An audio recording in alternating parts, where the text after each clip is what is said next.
सच है, जीवन में कोई किसी का नहीं है। आज भी भारत में लाखों ऐसे घर हैं जिनके घर पर ठीक से उजाला नहीं होता, जिनके घर पर आज भी भोजन नहीं बनता, भूखे सो जाते हैं। त्योहार आता है तो आज भी ऐसे ही सो जाते हैं। हमने अपनी जिंदगी में बड़ा करीब से देखा, अपनों को परायों को बड़ा करीब से, बहुत नजदीक से देखा।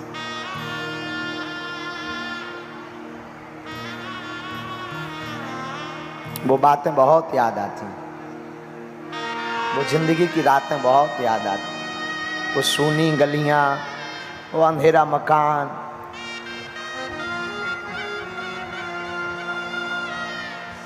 बड़े याद आते।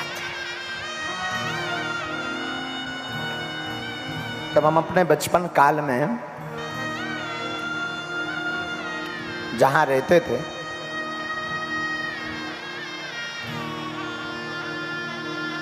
पिताजी हमारे तो कुछ करते नहीं थे।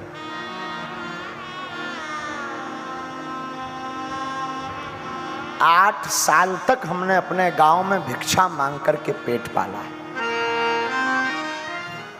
8 वर्ष तक। और आज भी हमें याद है, भूला नहीं है। वो दिन बहुत याद आते हैं। 1.5 रुपए का पार्ले जी बिस्कुट लेकर कैसे भी घर पर एकाध कोई सत्यनारायण की कथा हमें मिल जाती थी तो हम कथा बांचने जाते थे तो 4-5 रुपया मिलते थे। तो 1 रुपए की शक्कर, 1 रुपए की चाय पत्ती,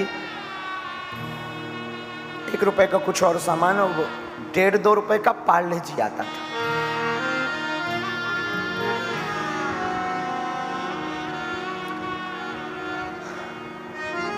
लाते थे हम, भाई और बहन, छोटी हमारी बहन, खाते थे तीनों बैठकर, क्योंकि कई बार आटा तो होता नहीं था घर पर, भोजन तो बनते नहीं थे। लेकिन हमारी माँ ने एक चीज बड़ी अद्भुत सिखाई हमें। हमारी माँ कहती थी, बेटा तुम भले ही भूखे हो, भले ही गरीब हो, पर घर से तुम जब भी निकलना मुस्कुराते हुए निकलना, सिर्फ मुस्कुराना।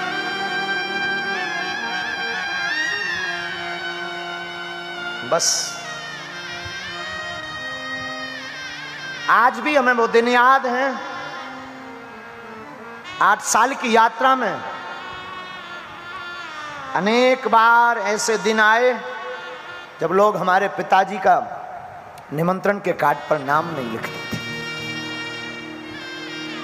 क्योंकि हम कुछ नहीं दे सकते थे, क्योंकि हम अमीर नहीं थे। संसार ने तो बाहें छोड़ दी थी, संसार ने तो स्वीकार नहीं किया। और धन्य है हमारे हनुमान जी, जब से पकड़ा तब से ऐसा कोई दिन नहीं जिस दिन कार्ड न आए।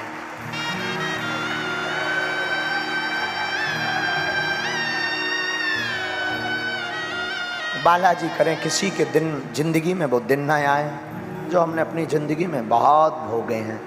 हम बहुत दिनों तक भूखे रहे। बहुत से लोग पूछते हैं आप अन्नपूर्णा क्यों चलाते हैं? हमारे अन्नपूर्णा का चलाने का सिर्फ शौक यही है कि हमने जो भूख सही है वो किसी और को ना सहना पड़े।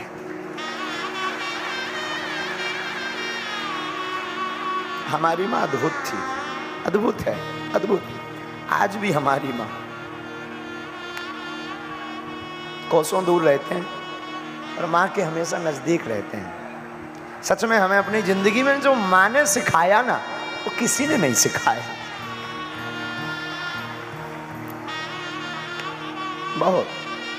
आज भी कई बार, अभी भी हम कई बार बहुत थक जाते हैं, बहुत श्रम हो जाता, शरीर में बहुत थकावट हो जाती, बहुत बताते नहीं लोगों को, पर ऐसे ही बहुत श्रम हो जाता।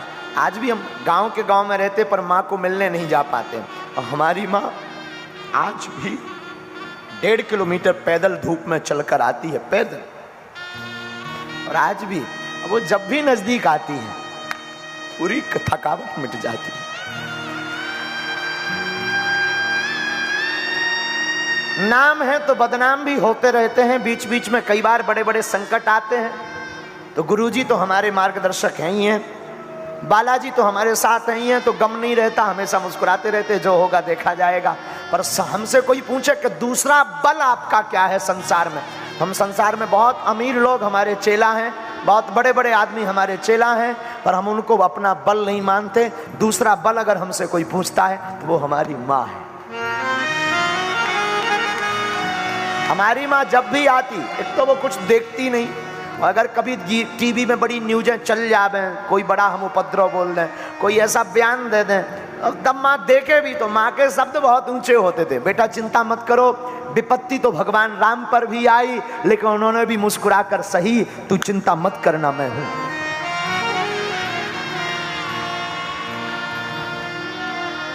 और आज भी वो दिन याद है हमें, अपने जीवन काल के। हमें बचपन काल में वृंदावन पढ़ने जाना था, 2000 रुपया उधार किसी ने नहीं दिए थे, क्योंकि आजकल उधारी भी उनको मिलती है जो अमीर होते हैं, गरीबों को उधारी नहीं मिलती।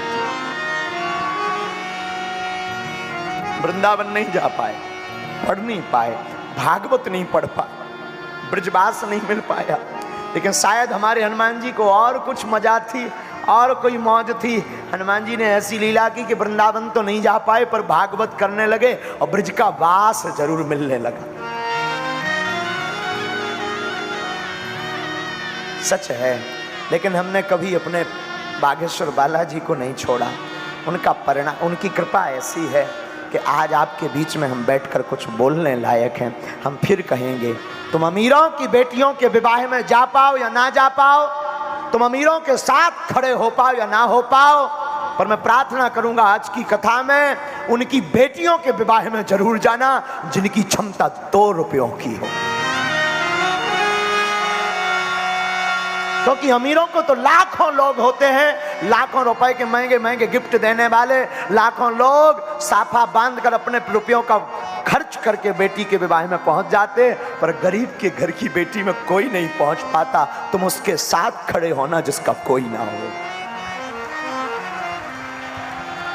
अगर जीवन में कुछ बड़ा बनना है तो, और ये हम कोई तुम्हें पुराण या उपदेश या कोई दार्शनिक बात नहीं बता रहे हैं, हम अपने जीवन का निज अनुभव बता रहे हैं कि हम आज भी एक घड़ी पद वाले को या अमीर वाले को इग्नोर कर देते हैं, पर आज भी एक घड़ी हमसे वो आत्मा कभी दूर नहीं होती जिसका कोई नहीं होता।